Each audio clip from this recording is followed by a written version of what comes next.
One story I like to tell is when I was in fourth grade, I was reading Little Women by Louisa May Alcott. My mom was like, if you read that book, we'll take you to the orchard house where Louisa May Alcott lived. And I was like, you can go visit the house? And so we went, and I think, that's not the first time we went to a museum, of course, but it's the first time I remember looking back that I made that connection that, you could have this thing that's available to everybody, but then you can go, step into the past and make this tangible connection. Different from a book. You can be in that space and see objects that she held and used and just feel connected to her.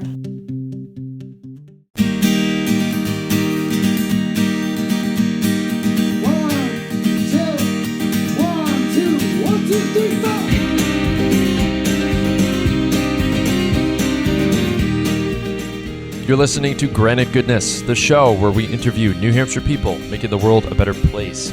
My name is Andy DeMeo, and today I'm coming to you from Treeline Outfitters in Portsmouth, New Hampshire. My guest today is Dr. Alix Martin, who is an historical archaeologist and anthropologist at Strawberry Bank Museum in Portsmouth, New Hampshire. She is also a faculty fellow in anthropology at the University of New Hampshire. And we talk about a bunch of stuff. We talk about why Alix prefers to study the lives of regular people in history. We talk about how the field of archaeology has changed to be more inclusive over time. We talk about what we can learn from local history here in Portsmouth and in New Hampshire, and a bunch of other things on this episode of Granite Goodness. I hope you enjoy it. Alix Martin, welcome to Granite Goodness. Thanks for having me. I'm very excited to have you here. Thank you. You're an archaeologist, right? Yes. We're going to get into all that. Tell me about your relationship to New Hampshire. You've got all these AMC stickers on your water bottle. Yeah. So you hike a lot? I do. I love to hike. I'm a big New Hampshire fan. We are too here at Granite Goodness. I was born here. Well, I was born in Concord, New Hampshire. Perfect.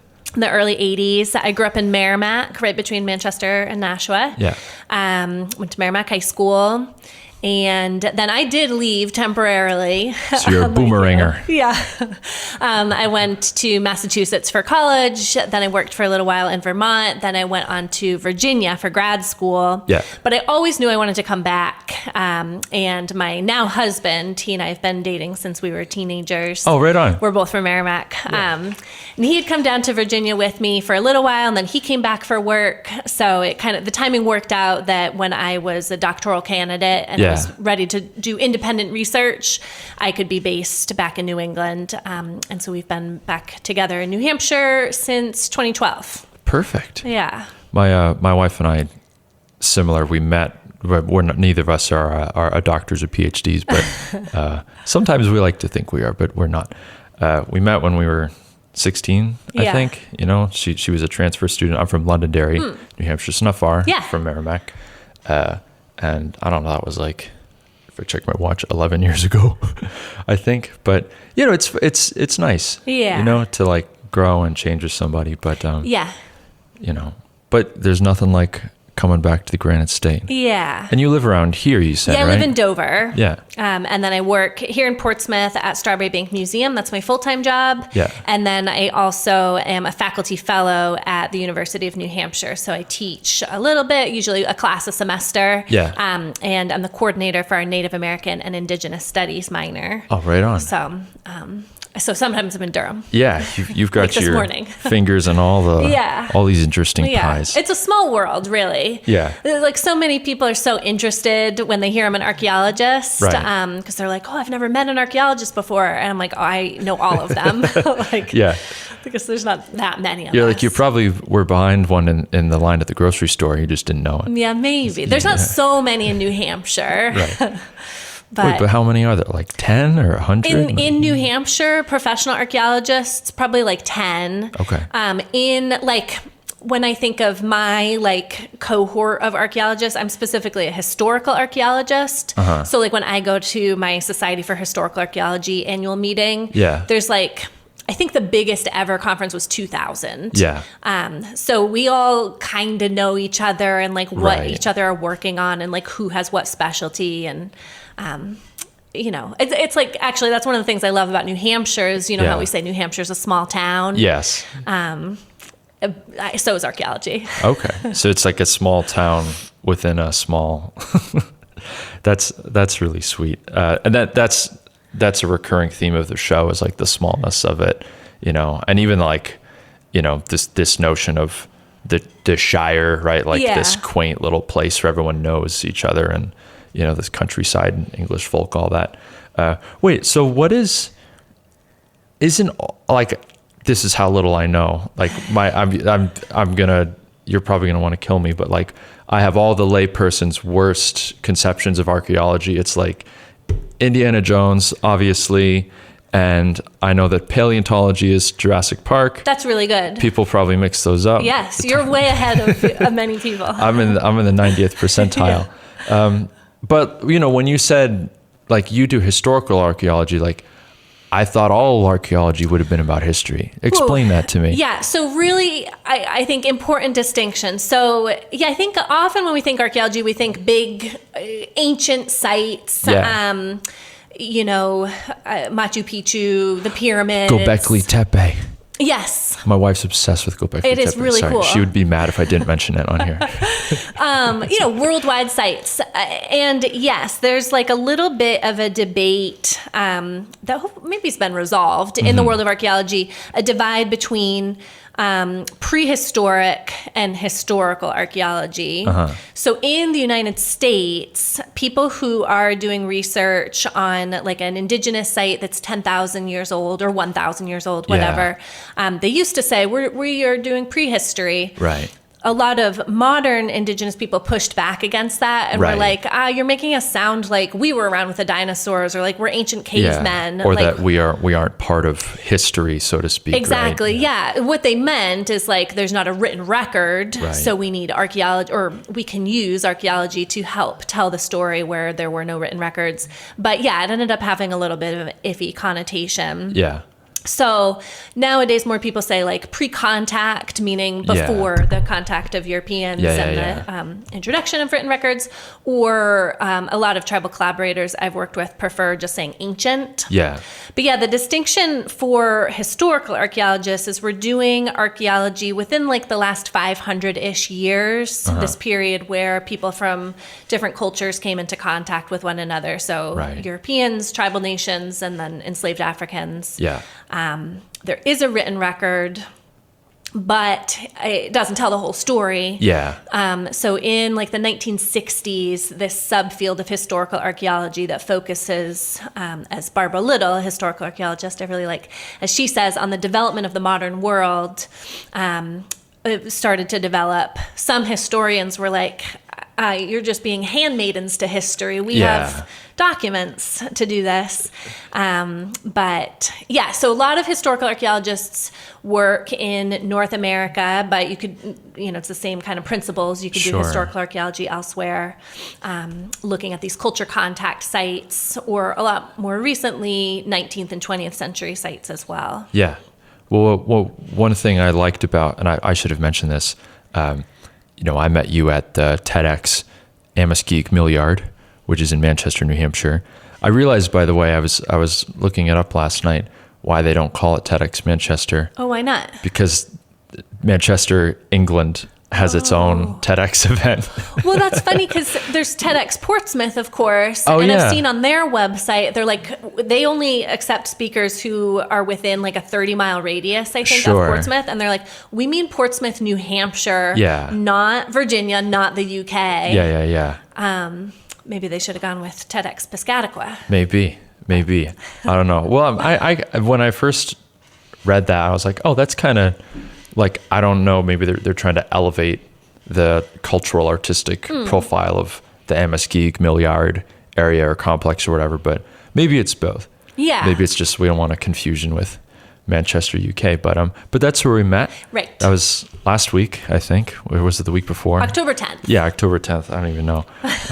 But you gave an awesome talk. Thank you so much. It was, the TED Talks are always a great, I go and I harvest guests like a vulture. I show up and I'm like, oh, these people are so cool and interesting. They're all perfect candidates. It was a great group. Yeah. Well, it's always, you get it's a cheat code to find like people who are working on interesting problems. Yeah. I feel like, right? Yeah.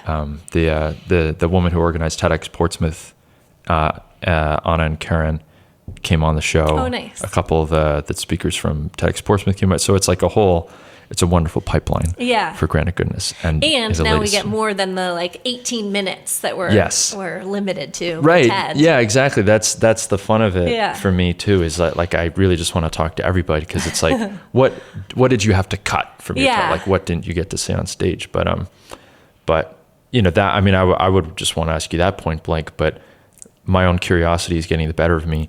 And I just want to say my favorite thing that I think you mentioned is that a lot of the time when people talk about history, we talk about like the really important people, right? Like what was the life of like Louis the VII like, or whatever, right? Yeah. And the kind of regular people, they're left out of that narrative, right? And this is a thing that you highlight and kind of specialize in. So tell me about that.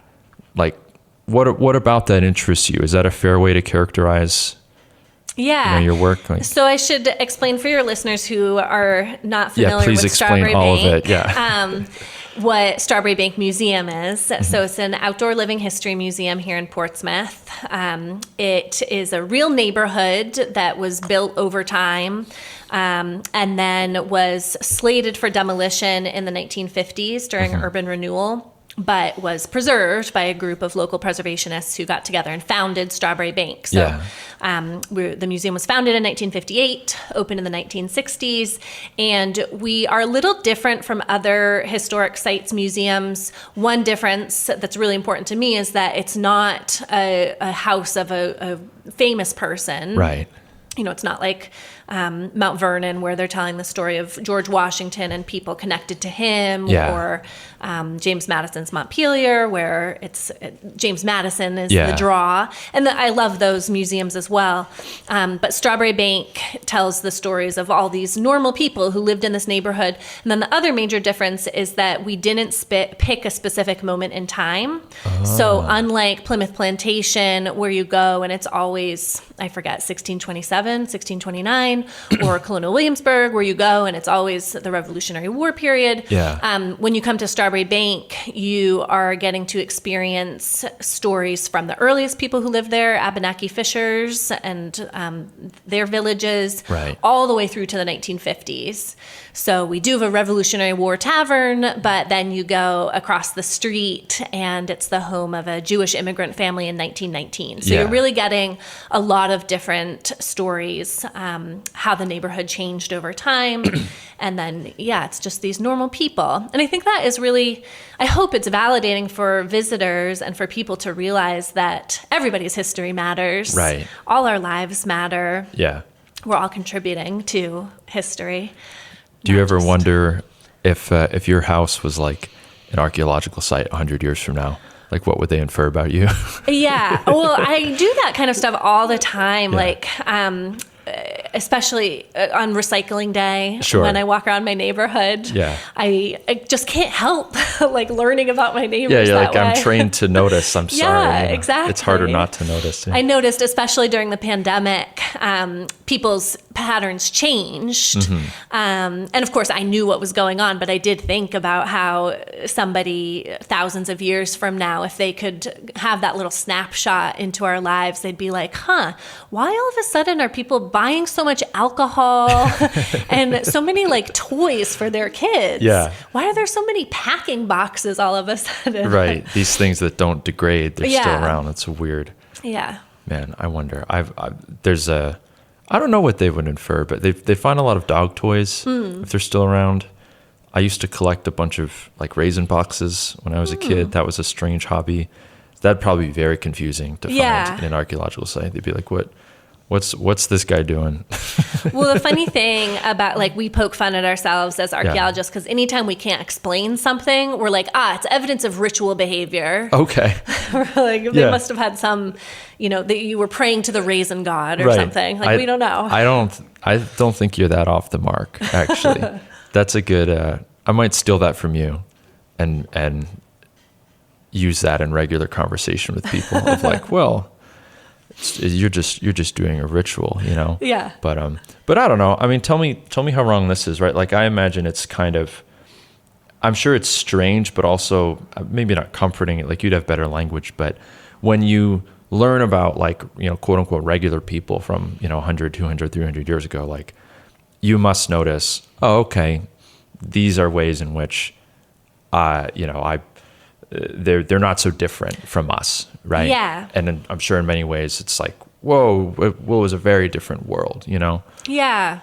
I think that is what I like broadly about anthropology. So archaeology is a subfield of anthropology, which is just the study of people. Yeah. And I teach sometimes introduction to anthropology classes or introduction to archaeology classes, and often have a lot of students who are, they're not planning on going into anthropology or archaeology, but I see it as a moment to teach them some of the principles of the discipline.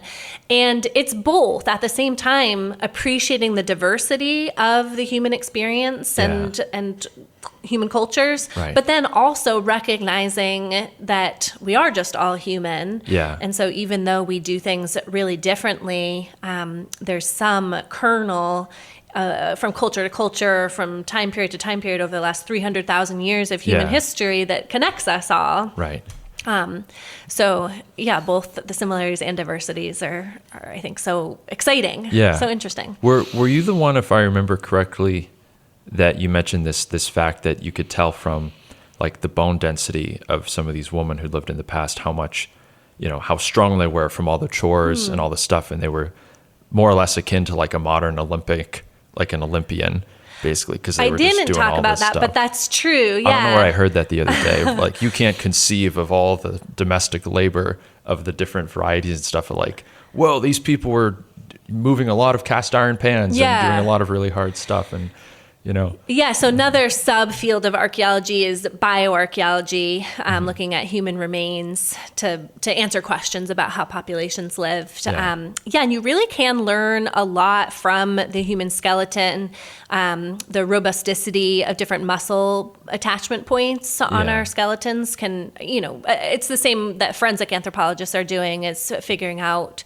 what kind of job somebody did. Were they right or left-handed? What diseases might they have had as a kid or adult? Yeah. You can really learn a lot. Wow. So how did you, like, how does someone end here? up being an archaeologist? Like, you could talk to, I don't know, 10-year-old you. Like, was this what you had in mind? Like, tell me about that. I did decide as a kid that it's what I was interested in, and I think my parents really encouraged what I now realize as an adult, and you realize everybody didn't have the same childhood experience. My parents really did encourage a lot of exploration and curiosity, and I grew up as a museum person. Another thing I've realized, not everybody loves museums, but they could. One story I like to tell is when I was in fourth grade, I was reading Little Women by Louisa May Alcott. Oh my God, my mom, every time there's like a production of Little Woman, when the movie came out, the new movie, good. That was a big deal. Actually at the Palace Theater, they did it. They ran Little Woman the musical a couple of years ago, and that was a big hit with my mom. Nice. So anyway, big Little so it was, it's kind of a long book for, I guess I was 9, and my mom was like, if you read that book, we'll take you to the Orchard House where Louisa May Alcott lived, and I was like, you can go visit the house where this real person lived? It's in Massachusetts, right? Yeah. And so we went, and I think, that's not the first time we went to a museum, of course, but it's the first time I remember looking back that I made that connection that, you could have this thing that's available to everybody, but then you can go, step into the past and make this tangible connection. Different from a book. You can be in that space and see objects that she held and used and just feel connected to her. Right. And so I think I knew I always wanted to work in museums. And then I got really into archaeology. I talked about in the TED Talk a little bit about how I saw it as detective work. Right. And whenever, in school they have you do those aptitude tests for Yes. what would you do. And I always got detective or investigative journalist because I love doing research. Right. I love solving puzzles.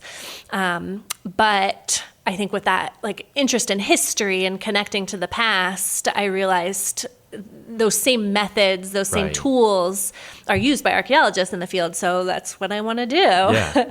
And I was super lucky. I was in a program where there was this teacher, Rick Glatz, who I've reached out to as an adult to thank him. He would work with kids once they realized what they were into to try to connect them. Sure. And so I got to go on my first archaeological dig, I think in 7th grade. Whoa. Rick Glatz set me up with the former state archaeologist, Dick Bovair, who's still a colleague and now a friend of mine. Yeah. And he let me come out and volunteer, basically kind of just watch, because Yeah. I realize now, you don't actually want a 12-year-old They're messing around on they're your gonna site. break the thing, the 1,000-year-old vase or whatever. Yeah. I mean, it's in New Hampshire, there's a lot of just dirt. Yeah.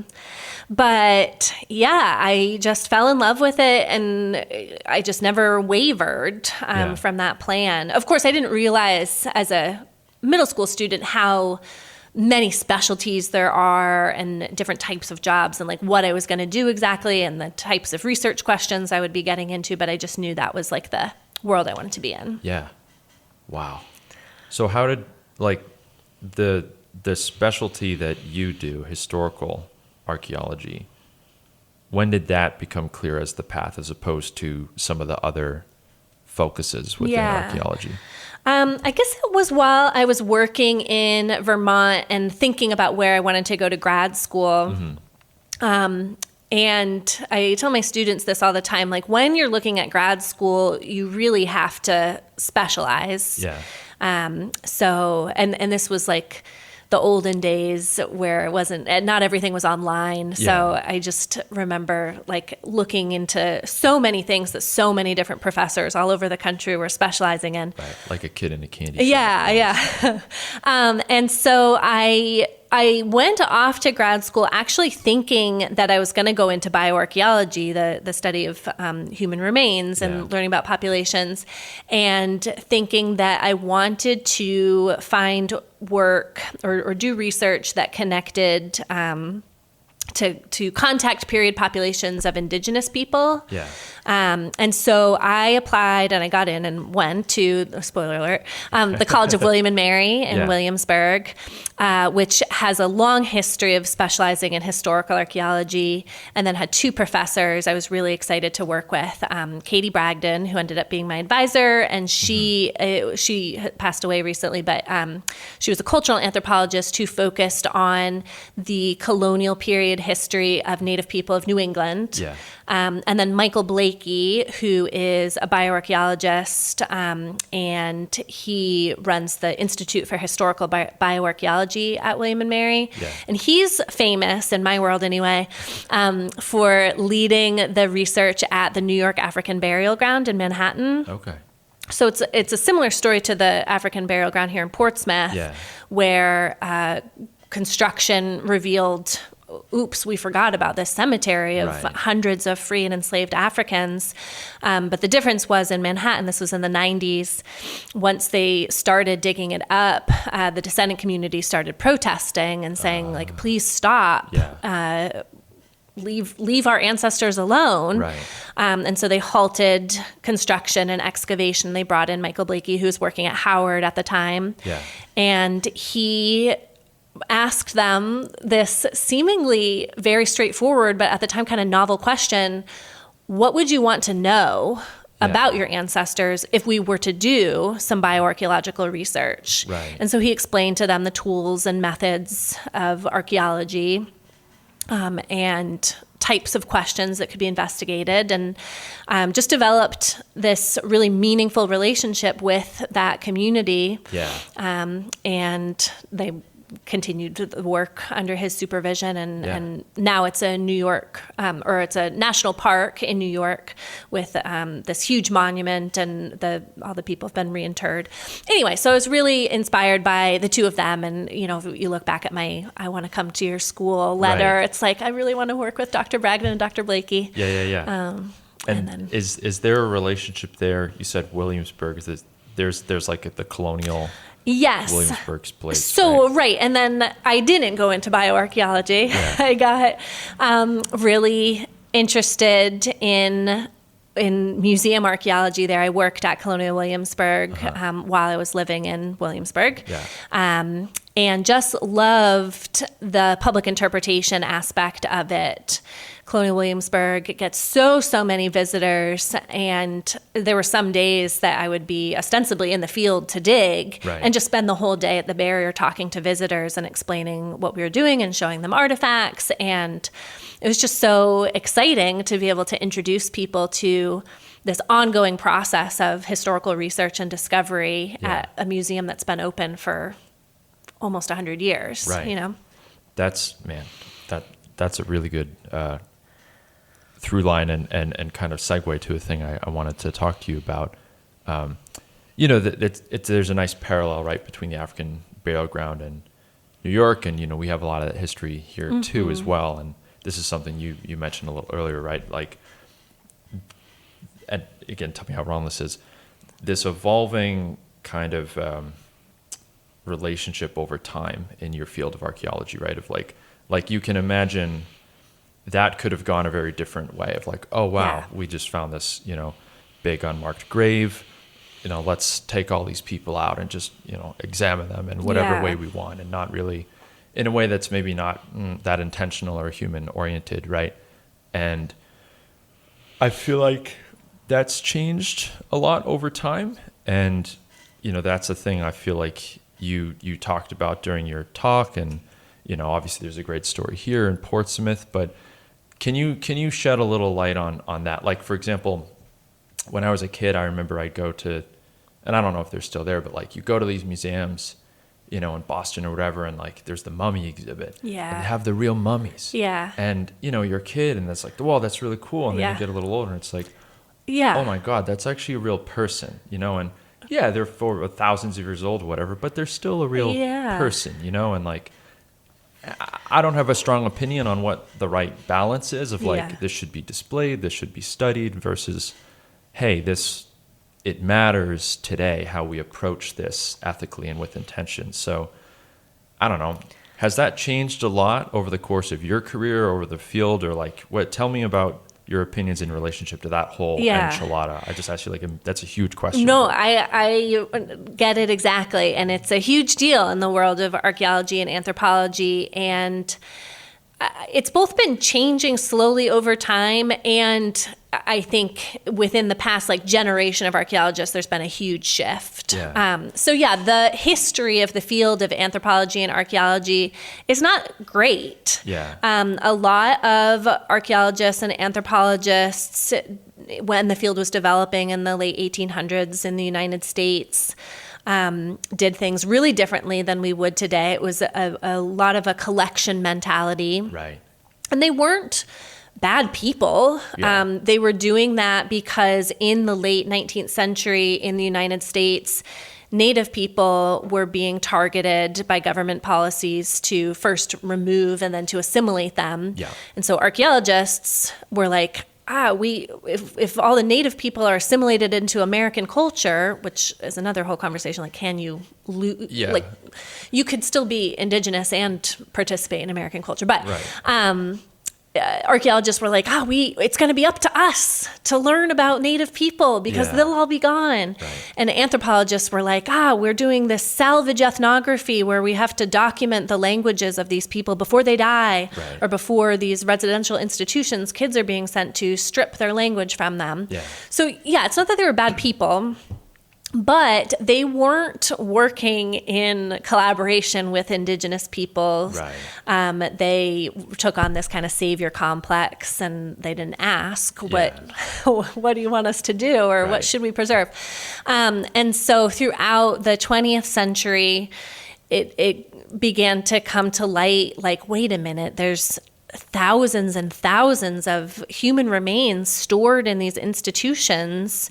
There's a quote from an archaeologist who said that at some point there were more human remains in storage in the Smithsonian than there were living Native people counted on the census. Oh, that's messed up. Yeah. And to what end? Yeah. Like what was happening with them? Right. So then it was in the 1970s really that the Native-led activism began, and the government policy of the United States shifted toward a policy of self-determination, allowing Native people to govern themselves. Yeah.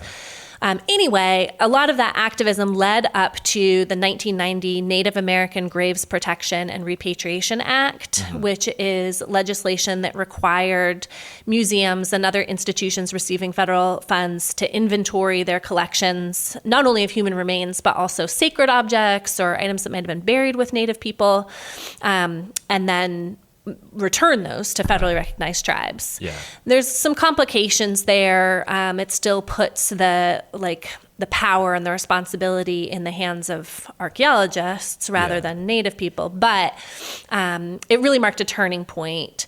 And NAGPRA, as it's called for short, also said any future excavations where you encounter human remains, you have to consult with Native people. Yeah.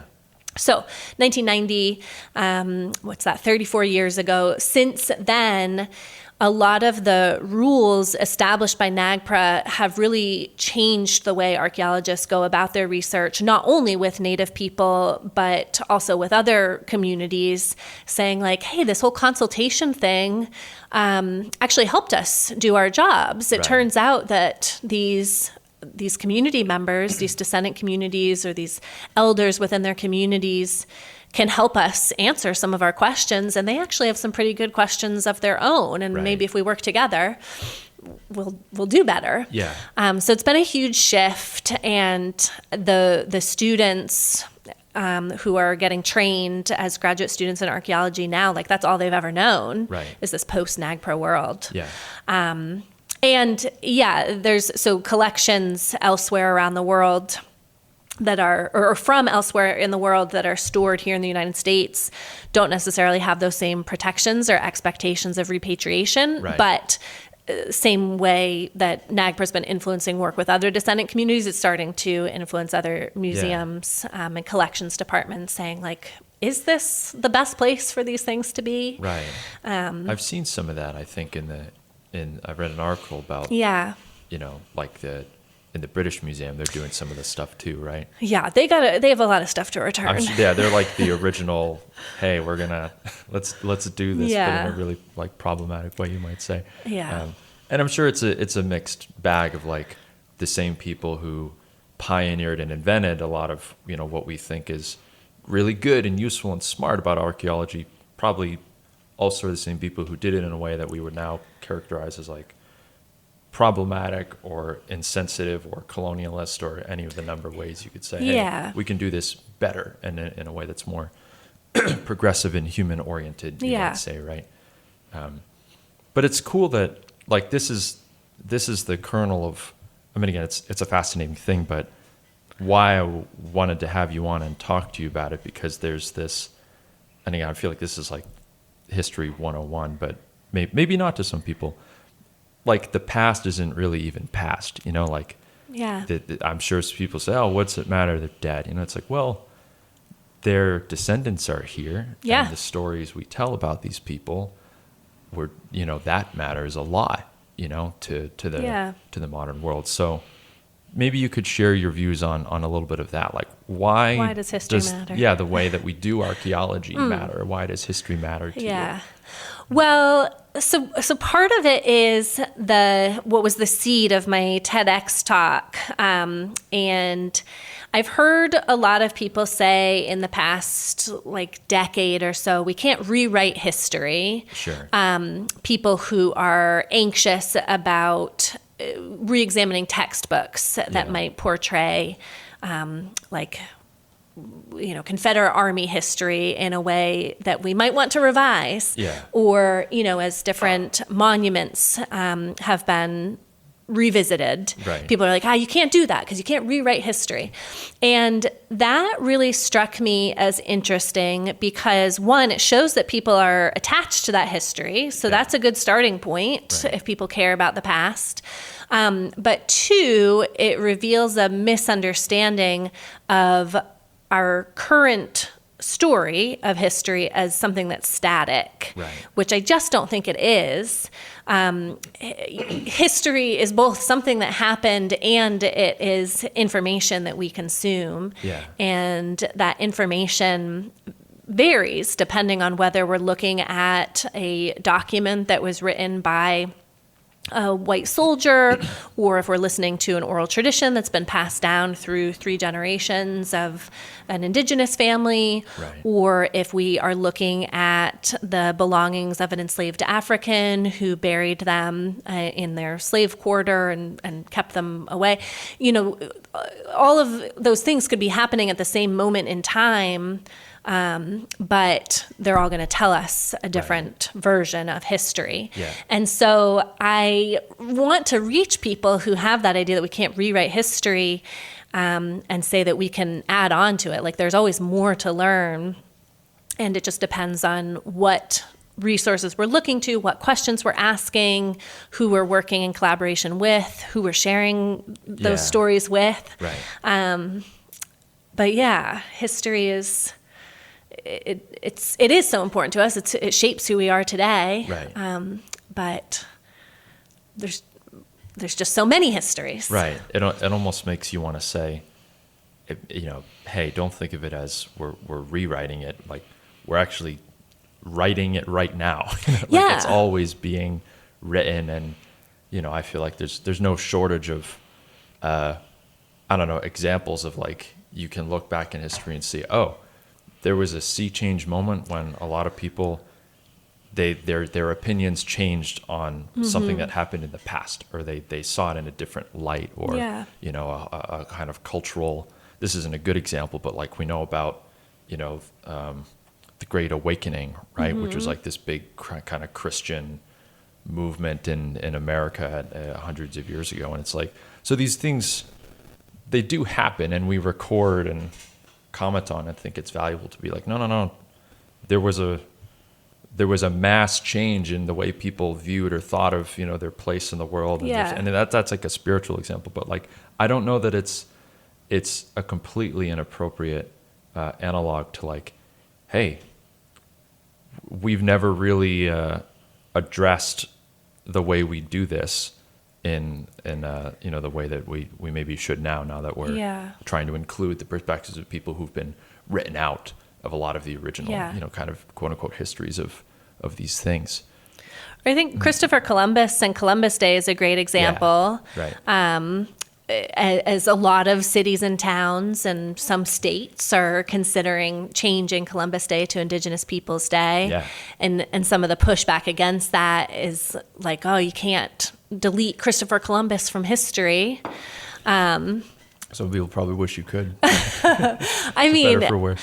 Yeah, I do feel like there's got to be a TV show or movie in there. Like, what if Christopher Columbus never tried to come to North America, which he never actually landed in what we now know as the United States. He was just in the Caribbean, in the islands. But like, that is part of my point. Like, we don't have to delete Christopher Columbus from history to reframe a holiday and talk about the impact of Christopher Columbus on Indigenous peoples and the legacy of colonization and how he's involved in starting that. Yeah. And I do think there's been a big shift, and I don't think that people who are saying, no, I want to stick with Columbus Day is because they think Columbus was a hero. They love him, yeah, right. Yeah. I mean, I hope that we can all agree it's not a good thing to come to another side of the globe and start raping and kidnapping and enslaving people. Yeah, that's bad. Right. But yeah, that kind of thing. I think... I mean, we'll see where we go in another several decades, but maybe we'll look back and be like, oh yeah. Right. Well, there will be the history of but like this stuff happens all the time. I feel like it just doesn't feel we're living it. We're living the debate, and that's kind of part of the intellectual fun, I imagine, is like, it's a fascinating thing. Like I think about this sometimes, and I'm just like some dude. I'm not a historian or whatever, but like, think of all the things that we know today about like the world and different things that have happened in history, and like all these people who lived in the past who would have really, really wanted to know, like, man, how is this going to shake out? Like if I'm some random dude in ancient Rome, I know that there's like the men in the Rome thing, so I had to go to the Rome, but like, whoa, like there's some famine, or there's some huge disaster, or like a war, like what is this going to look like in 100 years? And like, we don't have perfect information with the past, of course, but like we know enough that, I think it's easy to forget how badly, like think of all the unknowns of the world today. Yeah. Like, man, don't you wish you could know the lotto numbers or whatever? I mean, that's a dumb example, but you know what I mean? Like, what are the demographics, or, the industries, or all the moving parts of the world? Like, how cool would it be to know what's it going to look like 50, 100 years from now? It's like, we know all that across thousands of years, Yeah. Like if Aristotle would kill to have Wikipedia, like he would have loved it, and we have that, and it's, I don't know, it's easy to forget that sometimes. I know. We're in a privileged age of information accessibility, for sure. It's funny, though. I never think of myself wanting, like, if I could time travel, I would for sure go to the past. Sure. Even though, like, I can learn a lot about the past from historical research, but I'm always, and not even to participate or like, stop the killing of Abraham Lincoln or JFK or one of those kinds of things, but just to like get a sneak peek, right? And see if what we think is really how it was. And I wonder if I fixate less on wanting to know the future, because I think from looking at history, I see so many trends repeat and repeat and repeat over time. Yeah. So I'm just... Wait, well, where would you want to go? Like, where specifically? Well, like sure right now, places, so at Strawberry Bank, our current project is working on a furnishing plan for an apartment where a Black family lived from 1937 to 1943. Yeah. And I would love to just go peek in the apartment and see how they're doing. Yeah. Well, we know a ton about them. We have a lot of their belongings, both things that we've recovered archaeologically and then things the family has deeded to the museum. But sometimes I'm talking with our curator, like, oh, I'd just love to go ask this one question, or just see what they're cooking, or see what their view on the neighborhood that I look at every day, but their view would have been a different view 90 years ago, just see how it was. Yeah. Like, not anything that's going to change history. I'm just curious. Yeah. No, of course. I mean, that's I think that probably is what makes you a good academic and researcher, right? Of course, you'd want to know. I'm curious, could you talk a little bit about, like, well, I know we're talking about orienting against the future or not, but like, what in your view does like the future of, I don't know, your kind of archaeology look like? Like, I imagine it's very different, and we've just been talking about like maybe from the more sociological perspective of like what's changed, but like, where do you see your discipline going? Like, what are they going to do differently?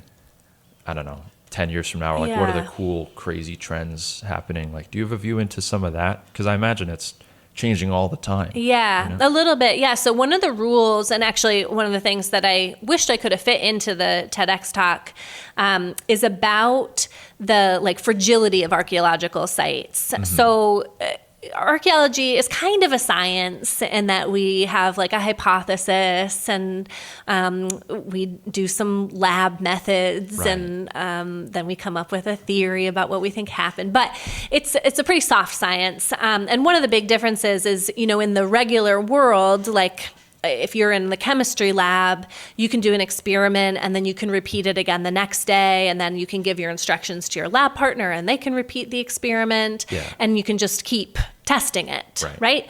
But when we have an archaeological site, we get one chance to dig it up and to record all the information and make sure that we're collecting everything and that we're tracking where it's coming from, and we have what we call the context or provenience accurate. The provenience. That like provenance in art, right? Yeah, exactly. Or like a chain of custody in forensic science. The locational information, we want to know like where it's coming from, the depth, the feature, or like layer that it's coming out of, so that even though we can never dig it again, we can like have all the information available for people to check our science, you know? So one of the big changes is we're trying to dig less. Right. Only dig if we need to, like if there's going to be some ground disturbance, some construction. Some people are needing to dig in advance of sea level rise as their sites are just eroding into waterways. Right. So, of course, we're not trying to not dig at all, but preserve sites where they are. That's the best way to keep them safe, is leave them alone. Yeah.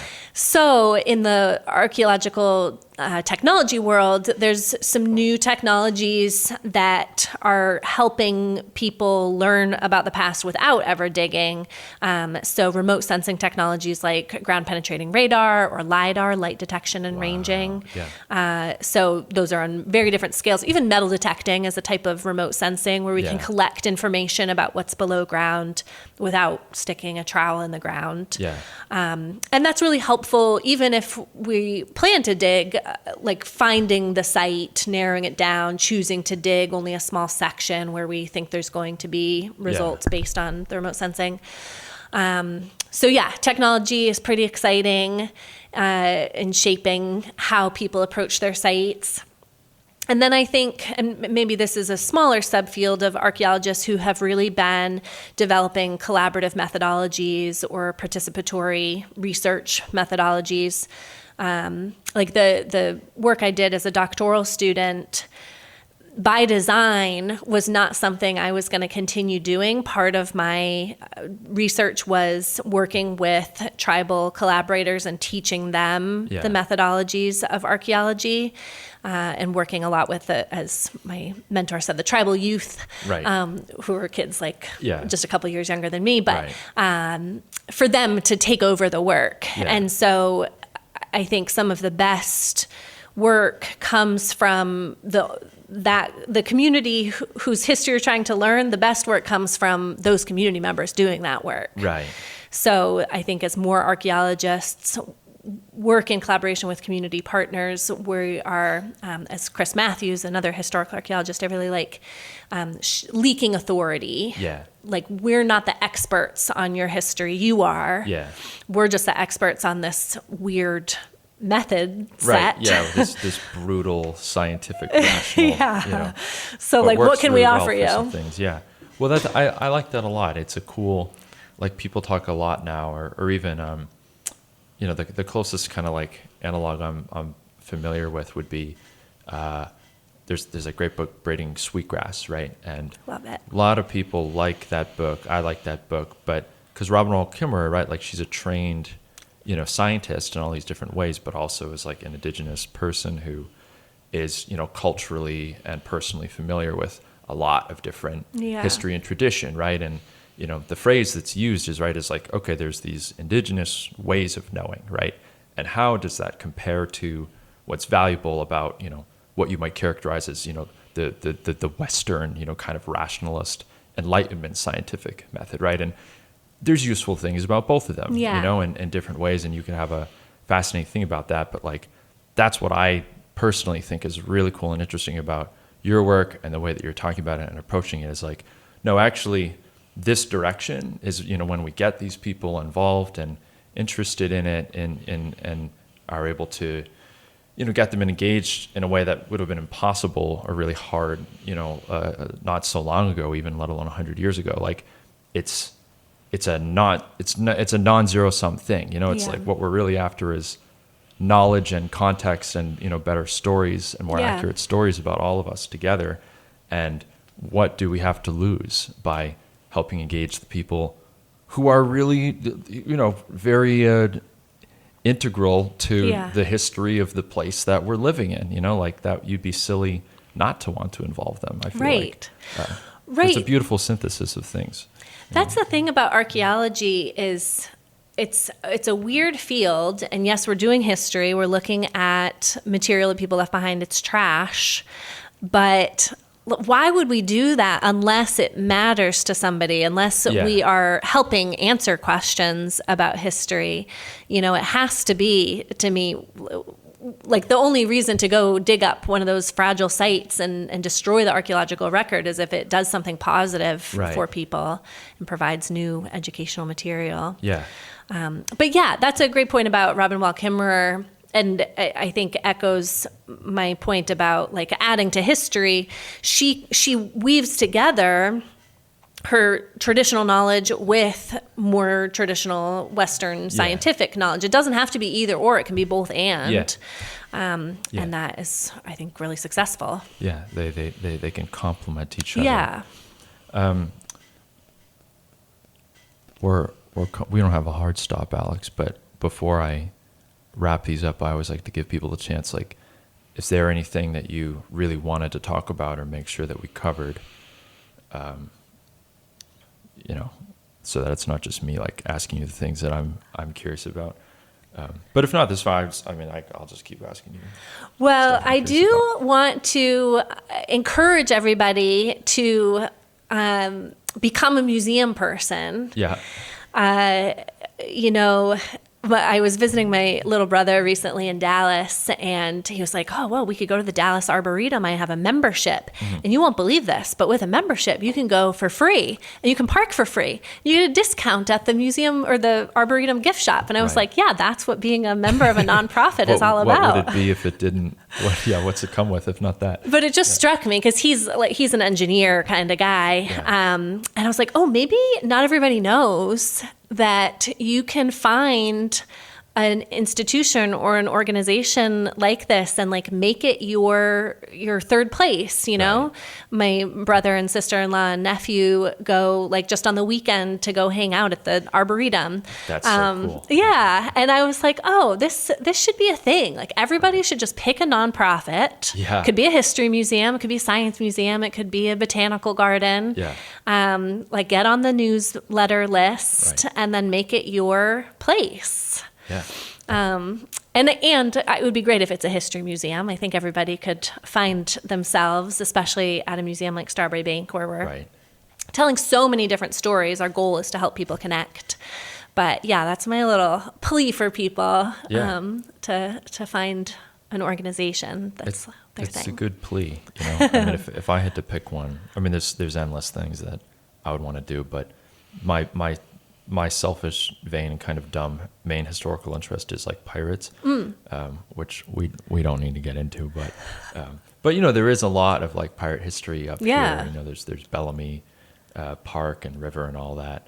And I've wanted to go to, there's the Witta Museum in Cape Cod, where they have that whole ship. Yeah, I haven't been, but I was just gonna say, do you know about this pirate museum? I've heard about it, and supposedly it's like a state-of-the-art example of like this is how you do this kind of archaeological work well and make it accessible and like cool for people. But I don't know. And then there's the whole other story of like the guy, like this was his whole life. He was like a treasure hunter, and he tried to find it for a long time, and then he did. So it's a very funny, like, it's not so different from like a pirate's quest for treasure. And, I don't know. Do you ever find yourself falling into like the I don't know, these like silly kind of romantic, like obviously being a pirate was like really not that romantic. Like it probably sucked, but we have all these swashbuckling, I don't know. Like, how do you think about that? Does that ever cross your mind of like, there's a romantic version of a thing from the past versus what it was actually like? Or yeah, I guess I do think about that, but I also hear people go the other way quite often, both at Colonial Williamsburg and Strawberry Bank. People will be like, oh, wouldn't it have been horrible to have to use a chamber pot? Or, horrible to not have your iPhone. Yeah. And so I think there's probably something in between. Like we can romanticize some aspects of the past or vilify them. But like those people didn't know any different. Yeah. And for them, having a chamber pot in their room was probably a great idea versus having to go outside to a privy. Right. Or being able to send mail on a ship across the Atlantic back home to people they left behind in England. Like, what a treat. Imagine if you didn't have the mail. Yeah. It felt modern to them, right? Yeah. Yeah. I think just like, as I was saying, appreciating diversity and similarities in different cultures around the world, we should remind ourselves to do the same with people throughout time. Yeah. Like, yes, we're super different from them, but basically they were trying to do the same thing, like have meals with their families and have good food and wine. And they didn't know. Right. But yeah, I guess I kind of romanticize the past. I honestly, when I hear field trip chaperones say to their kids, like, wouldn't it be nice? Or imagine not having an iPhone. I'm like, that sounds great. Like, no, I can't check my email. Sweet, actually, yeah. That's perfect. Yeah. Well, that's like another question I want to ask you. So, as an educator, right? Whether you're talking to the public or students, right, getting their first experience of collegiate level exposure to your discipline. What are some of like the biggest, I don't know, misconceptions or like things like if I'm wondering if there's a moment or a particular subject or lesson every time you teach, your regular course that a lot of students are always like, oh, really? Caesar had purple hair? I never knew that, or like raptors had feathers. You're like, is there a thing like that? Or like a popular, really big thing that people get wrong or something? Well, it's not exactly wrong, but I think a thing that students like think about for the first time sometimes in my class is that we all have culture. So sometimes, like when I'm asking students to introduce themselves, like, say your name, your major, and why you wanted to take this class. And they'll be like, I just wanted to learn about people with culture. And one of my mentors, Doug Harris, one of the Narragansett Tribal Historic Preservation officers who I worked with when I was a grad student, he talked about how, for him, being a member of both the Narragansett tribal culture and then the broader American culture was like traveling through life with one foot in each of two canoes. Yeah. And so he was really aware of these two different cultural networks. Right. He was in. But I think for a lot of us in the United States, we think of our culture, our language, our way of dressing, and everything that goes along with being in the United States as null. Right. Like this is the norm, and everybody else is different from us. And so I hope that I shift students' perspectives to think like, oh yeah, our culture is so interesting. Our language is so interesting. Yeah. Our gender expression is so interesting. Our body of art and literature is so interesting. Right. We're like, it's a vast, deep, historic culture. Right. Just like indigenous culture or Japanese culture, Swiss culture, whatever.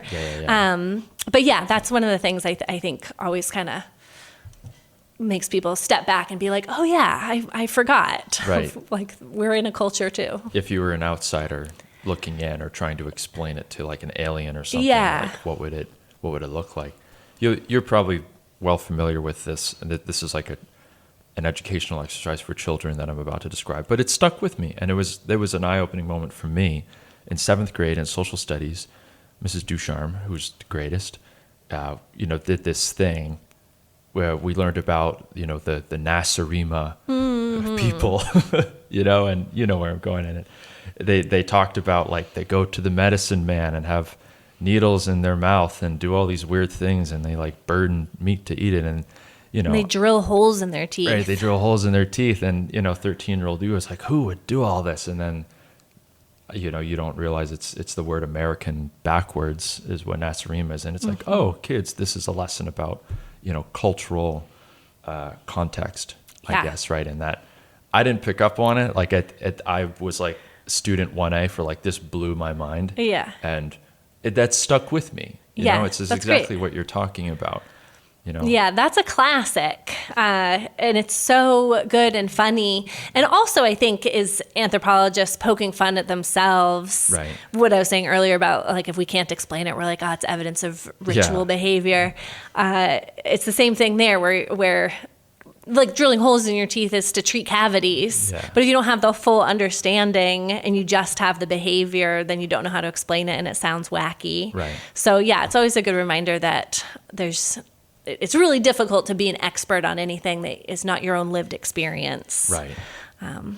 Yeah, the Nasserim was a good one. Yeah, and we all think that we're so modern and different, right?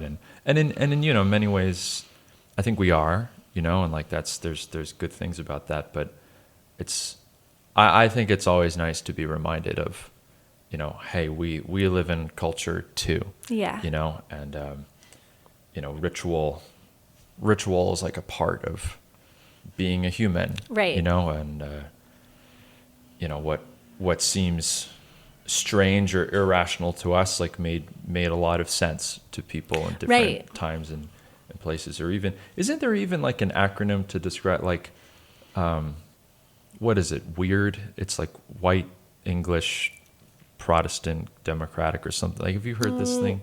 There's WASP. Yeah, WASP is that's the white Anglo-Saxon. Yeah. But there's another one. I don't know weird. Yeah, I'll look it up later. Okay. But it's similar to that, of like, oh, you know, this, you know, I'm going to kill that thought. I'm not going to explain it. But it's, you know, it's a fun way to kind of contextualize we're the weird ones in many ways, right? Gotcha. Of like, we think we're, you know, we project our baggage onto everybody. Yeah. Everywhere. So, I don't know. All right, Alix. Tell me what makes you optimistic about the future of your work, or anthropology, or archaeology, or any of that. Yeah, I think it's anybody who's interested. So like, you asking me to come on the podcast makes me excited. I can talk to you for all day. My students coming to class makes me excited. This past weekend, my colleagues and I were telling the museum's National Council about the work we're doing on this house with the Cousins family who lived in it. And they were full of questions. So whenever people seem engaged or interested and show me that they're like thinking about stuff, that just makes me so hopeful that there are conversations to be had and we can keep learning new stuff and sharing new stuff and contributing new stuff. So yeah, people just being engaged. Yeah. Which I to bring us back to why I like New Hampshire, that's part of it here in New Hampshire too. It's like just the right size of a state where people are really invested in what's going on in their towns and cities and neighborhoods and in our government. And so, yeah, I think that's part of what attracts me to being here, is knowing people are gonna care. Yeah. One other question I did want to ask that I forgot about. Are there particular examples of like, I don't know, media or popular thing, like, you know, do you see like TV shows or movies where it's like, I don't know, where they tackle this stuff particularly well, whether in terms of like historical accuracy or, you know, I mean, you must be tired of people asking you like, is this accurate? And they think you're more of an expert than the layperson on probably anything, of course, with related to history, but like, you know, what when you watch media or consume media, like, I don't know, are there favorites of yours, or tell me about that? Yeah, I mean, I have two answers. Like, I tend to love anything that is taking us back in time, even if it's not 100% historically accurate. Sure. And not all of my colleagues would say the same. Like, it would take them out of the experience too much to be like, that wallpaper's wrong, or that bonnet is from 20 years later. But I think it goes back to, like, I just want people to be excited about history. So, like, I love the show Outlander. I love the show Dickinson on Apple TV about Emily Dickinson, even though like they've totally modernized to Emily, but why not? Like, it's just an interpretation. Right. So I'm pretty flexible, but when it comes to archaeology specifically, then I do get a little bit more judgy. So probably my favorite show depicting archaeology in the United States is Time Team America. There's also the original Time Team, which is in England.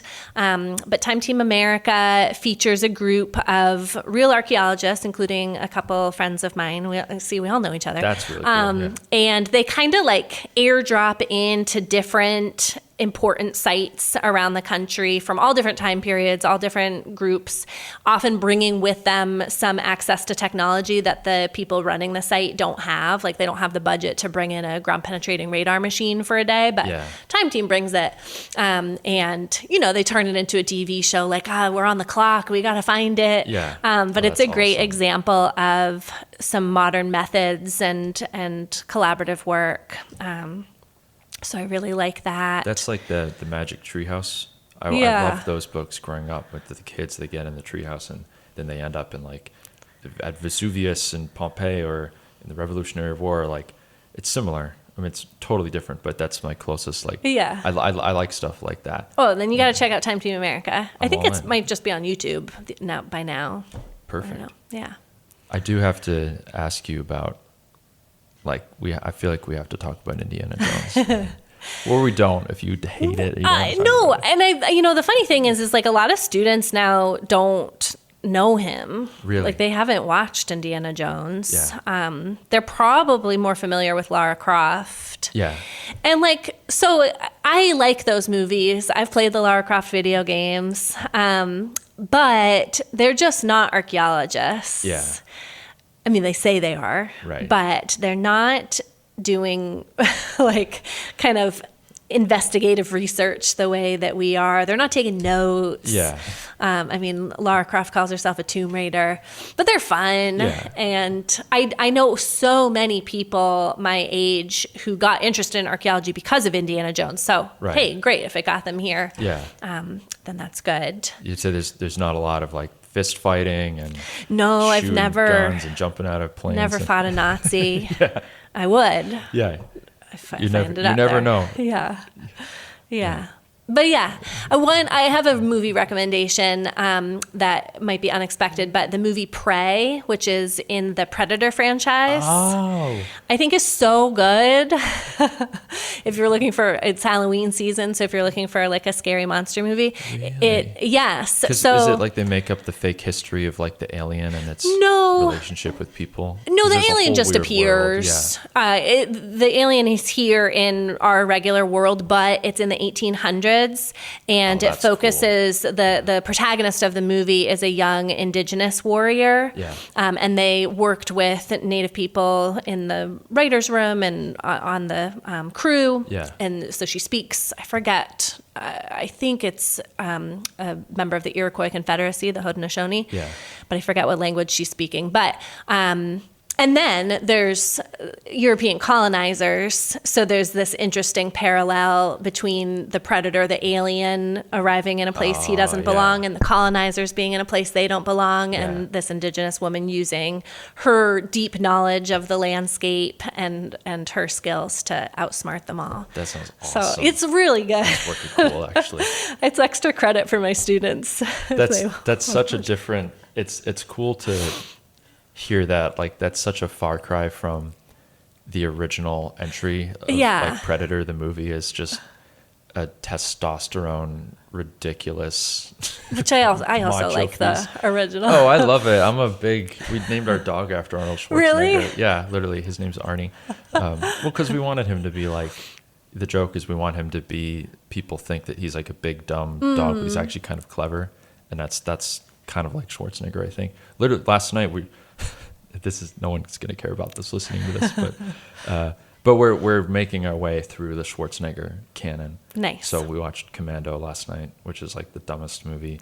Actually, I almost mentioned it earlier because, I was watching this movie and it's in the 80s and I was thinking to myself, God, everyone looks ridiculous. They all look so silly. Like the cars are, boxy, and the people, the way they dress, and I'm just like, and I don't know, it's a good example of like, that was the 1980s. Right, how quickly things change. Yeah.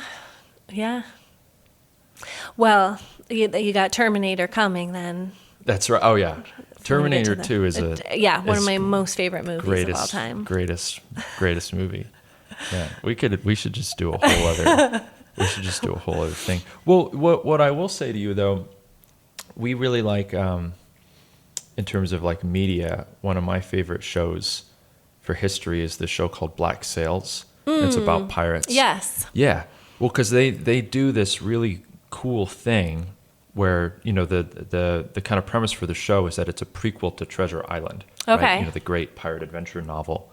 But